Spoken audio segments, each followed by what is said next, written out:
Həkim, Allaha şükür, 3 gündür əməliyyat olunmuşam. Allaha şükür, çox yaxşıyam. Demək olar, məsələn, əvvəlki əməliyyatıma baxanda, birinci əməliyyatım olanda ağrıya dözə bilmirdim. Dəhşət ağrılarım var idi. Gündə bəlkə mən 2 dəfə iynə vururdum, özümə ağrı kəsici iynə vururdum ki, mən o ağrıya dözüm. Hətta mənə ketanol yazmışsınız, ağrı kəsici iynə. Heç demək olar, istifadə eləməmişəm ondan, hamısı qalıb. Allaha şükür, çox Allah razı olsun sizdən.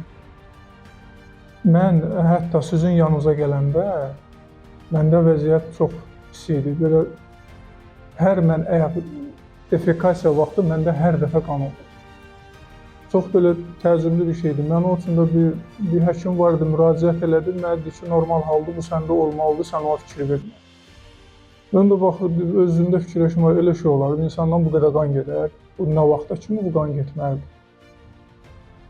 Mən də sosial şəbəkə vasitəsilə tapdım sizi, maraqlandım, araşdırdım, əməliyyatlarınıza baxdım, gördüm hamısı uğurlu, yaxşı nəticələriniz var.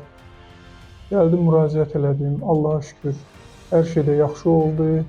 Əməliyyatın da üstündən bir 3 gündür keçib, özümü də yaxşı hiss edirəm, hər şey normaldır.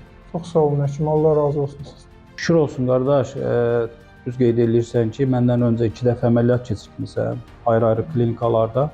Maraqlı hal kimi həkimə müraciətdə qanın olması təbii hal qəbul olunur. Xeyr, əslində bu belə deyil. Qan olmamalıdır, əməliyyat əsas edilə qana görə aparılır. Yeni üsulların sayəsində bu problemdən bir dəfəlik qurtuldun. Allahın izni ilə bir daha bu problemi yaşamazsan. Allah şəfanı versin. Əsasən, xəstəlik olmasın, olarsa da düzgün mütəxəssis seçimi bu xəstəlikdə ən önəmlidir. Buyur qardaş, Allah şəfanı versin. Sağ olun. HCC Clinical Hospital. Sağlamlığınızı bizə etibar edin.